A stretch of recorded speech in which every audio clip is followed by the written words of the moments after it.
নৈনিতাল যখন বেড়াতে যাবেন রানীক্ষেত অবশ্যই যাবেন। এবং রানীক্ষেতে আমার সাজেশন আলাদা করে থাকার কোনো প্রয়োজন হয় না।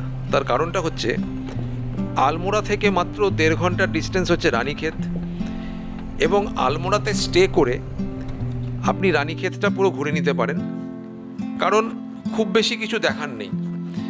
যারা স্টে করে তারা একটু নিরিবিলি পরিবেশ পছন্দ করে বলে রানীক্ষেতে অনেকে থাকতে চায়। রানীক্ষেত মূলত ক্যান্টনমেন্ট শহর। কুমাউন যে রেজিমেন্ট আছে আমাদের ইন্ডিয়ান আর্মির, এই কুমাউন রেজিমেন্ট এটাকে পুরো অপারেট করে। রানীক্ষেতে যেখানে সেখানে দাঁড়িয়ে ফটো তোলা যায় না, রেস্ট্রিকশন আছে। আপনি ঘুরে নিতে পারেন মনকামেশ্বর টেম্পল। এটা মূলত শিবের মন্দির, কিন্তু এর ভেতরে রাধাকৃষ্ণ এবং আরও অনেক দেবদেবীর মূর্তি আছে, এবং আমাদের মা কালীরও একটি সুন্দর মূর্তি আছে। তার পাশেই আছে আর্মি স্কুল, উল্টো দিকে আছে চার্চ, তার পাশে আছে গুরুদুয়ারা। ভীষণ সুন্দর একটি পরিবেশ হচ্ছে এই মনকামেশ্বর টেম্পল। लोकल स्कूल ছেলে দেখি সব খেলছে। ये पीछे इनका आर्मी का ही स्कूल है ना, उनके बच्चे आर्मी स्कूलेরই সব ছেলেরা খেলছে। हाँ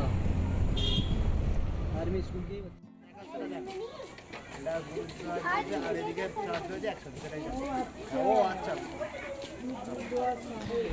আপনি হাতে সময় থাকলে ঘুরে নেবেন ঝুলা দেবী টেম্পল। এখানে মা দুর্গা দোলনার মধ্যে দুলছেন, তাই এটাকে নাম দেওয়া হয়েছে ঝুলা দেবী।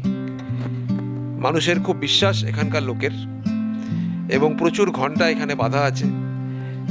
মনস্কামনা পূর্ণ করার জন্য সবাই এখানে ঘণ্টা বেঁধে আসে। রানীক্ষেতের আশেপাশে আপনি ঘুরে নিতে পারেন গলফ কোর্স,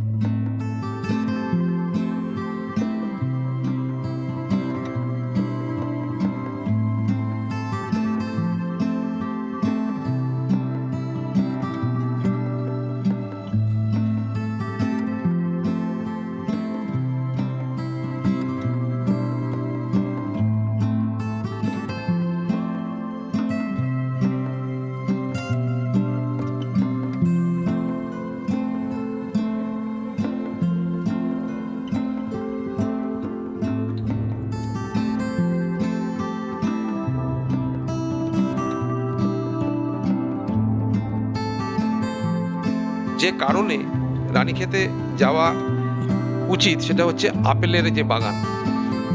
তবে সেপ্টেম্বর মাসে আপনি গেলে আপেল দেখতে পাবেন।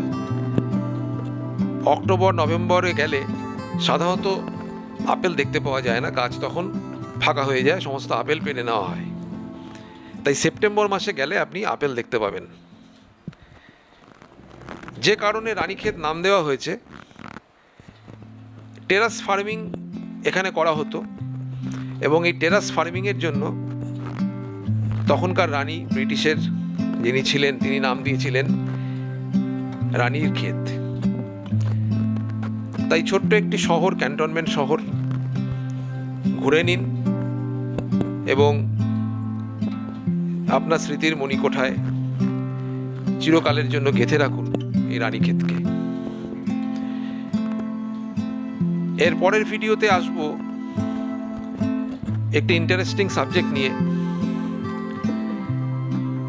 ভারতের অন্যতম বিখ্যাত জিম করবেট ন্যাশনাল পার্কের কিছু অভিজ্ঞতা নিয়ে। সবাই সুস্থ থাকুন, ভালো থাকুন, ধন্যবাদ।